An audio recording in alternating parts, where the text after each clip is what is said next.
Hey friend, Sean from Draft Therapy here, and on today's review for you, I find your lack of faith disturbing.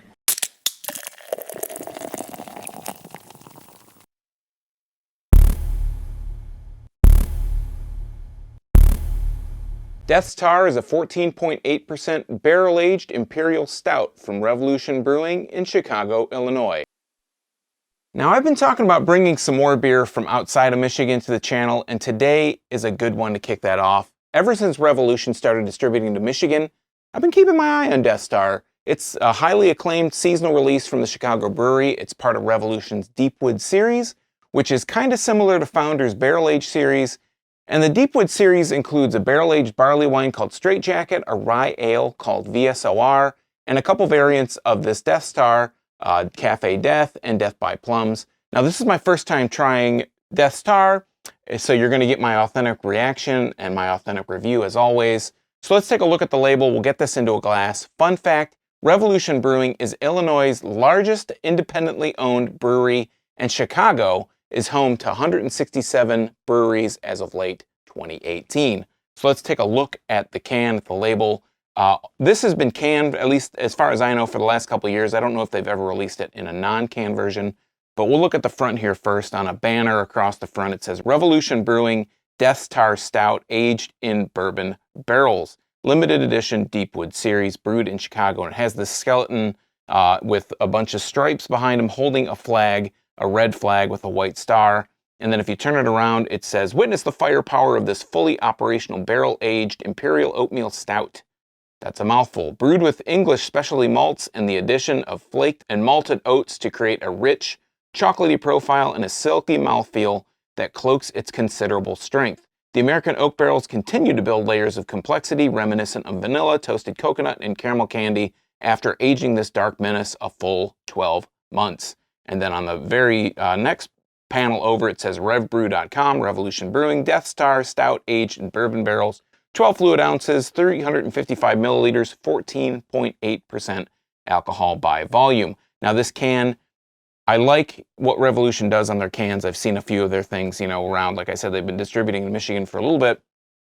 The cans are a little busy, but they're good. They're uniform. They all have the same kind of look to them. And if I look on the bottom here, it says filled October 3rd, 2019 at 10:33 in the a.m. And the other thing I like about this can is that, it's red and black and white, has this, it really sticks to that motif. And the top is even black. I think the top being black is really cool. So I'm going to grab a large kind of snifter glass here, and we're going to crack this open and get it started. So let's go ahead and crack it. I'm glad me kind of tumbling it around didn't have any adverse effects. Let's get a nose on it. Wow. Guess what, folks? A lot of bourbon aroma coming out of the can here. I'm getting just a lot of kind of bourbon. Maybe some slight vanilla notes. Let's get it into the glass. Very dark. Very, very dark coming out of the can. Almost a motor oil kind of dark finish. This is like a dark, dark coffee head, as you can see from the overhead view. A really nice full head, dissipating somewhat quickly. It's kind of like a fizzy, almost like a cola kind of fizz to it.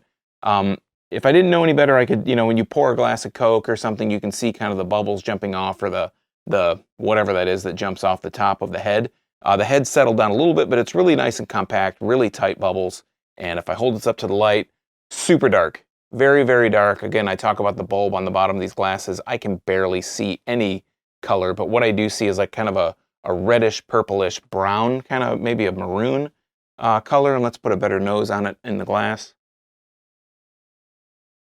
I like to get my nose right up in there. Now that my mustache is a little bit shorter, I don't get so much on my face, so that's always a good thing. But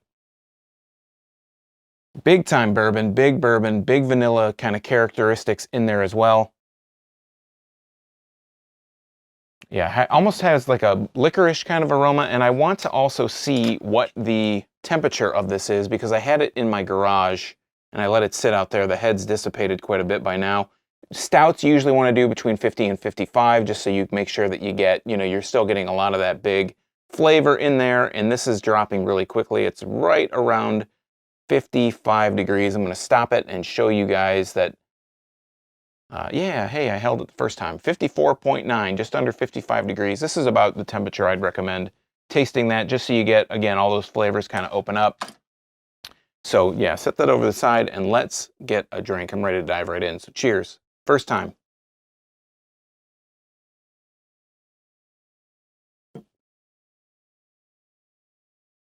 Wow.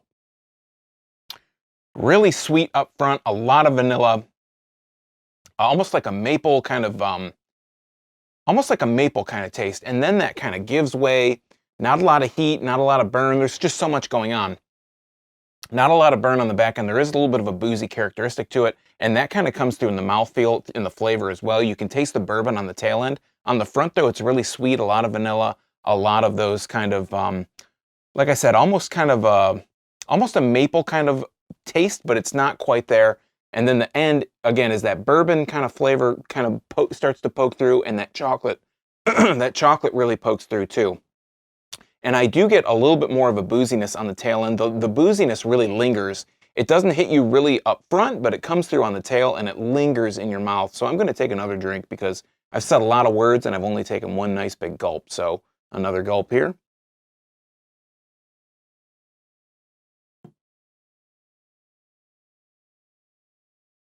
Wow. Just a lot of vanilla. A lot of really nice vanilla flavor comes through. A little bit of that toasted coconut I can taste a tiny bit. Has, again, like that maple quality, but as you swallow it, that's where that kind of chocolate, that chocolate rich chocolatiness kind of pokes through the bourbon a little bit, and the bourbon kind of comes back down. It pushes all that chocolate back down, and you get a lot of that bourbon kind of characteristic on the tail end, that sweetness of the bourbon, and you do get a little bit of that booziness on the back. The mouthfeel on this is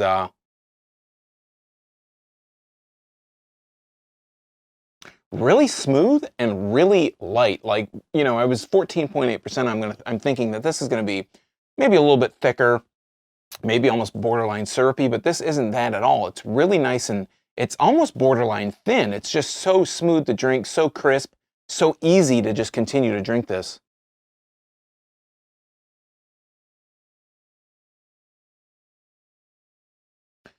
It's just all these different flavors come through. It just is this really big amalgamation of all these flavors. Again, you get that sweetness up front, you get almost like a maple flavor, you get the vanilla, you get the coconut. As that kind of subsides in the swallow, as it goes down the back of your tongue, that chocolate comes up, the bourbon's there, it's pushing, the chocolate pokes through the bourbon a little bit, and then that bourbon just kind of whoosh, it just overtakes all that chocolate, and the tail end is that bourbon again. I know this has that maple flavor, but it's not, sorry, it's fuzz floating around here. But it's not full-fledged maple. It's not like a maple bourbon barrel-aged thing. And I would say I'm kind of off the founder's train now that, you know, all the allegations, the settlement, all that stuff has already happened. And being bought out, they're not really craft. And I know a lot of you guys still wanted to see the craft, but just on principle with the whole settlement that they came to and the kind of stuff that came out in the deposition, I don't know if I can bring myself to drink founders anymore, but I would say, you know, this is an independent craft brewery. They're fully independently owned as far as I know, and this is a great substitute for CBS. Now, it's more expensive than CBS. I bought, I want to say it was 30 bucks for a 4-pack. So that's 4 12-ounce cans. It's 30 bucks. Do the math. That's about $12.50 roughly. That's about $7.25 a can, so it's not cheap. But, you know, if you bought CBS, I guess that's probably around 20 bucks for a 4-pack. So this is a little bit harder to find here. I don't know how about on the west side of the state or in Illinois itself. So it's a little bit on the pricey side, but I think it's worth it. You know, it comes out once a year. If you're not blowing all your dough on beer, you know, maybe you're going to sit and maybe just drink one at a night. But I would say this would supplant if you're looking for a CBS substitute and you don't want to, you know, patronize founders or, you know, give them your money because you might not necessarily agree with what they say. This would be a really good beer to pick up because it's a really good substitute. Again, not so much maple, not so sweet, not as sweet as a CBS.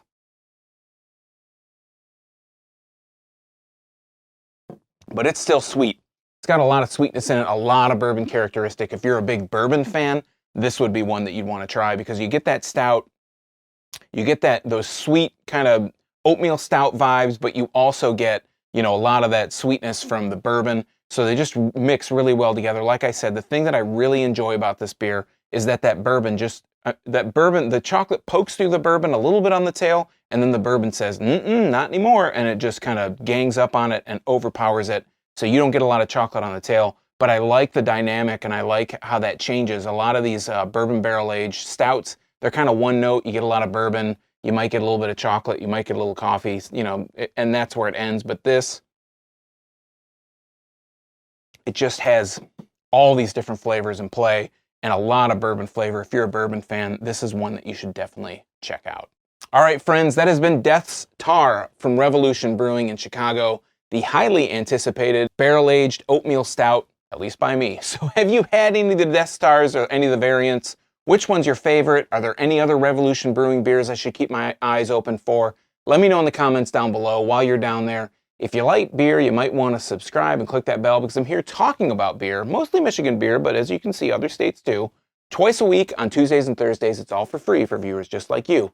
And you might miss your newest favorite if you're not subscribed. If you have any questions you want answered on an upcoming video, you can leave me a voicemail or a text at the Draft Therapy hotline at 224-DRAFT-20.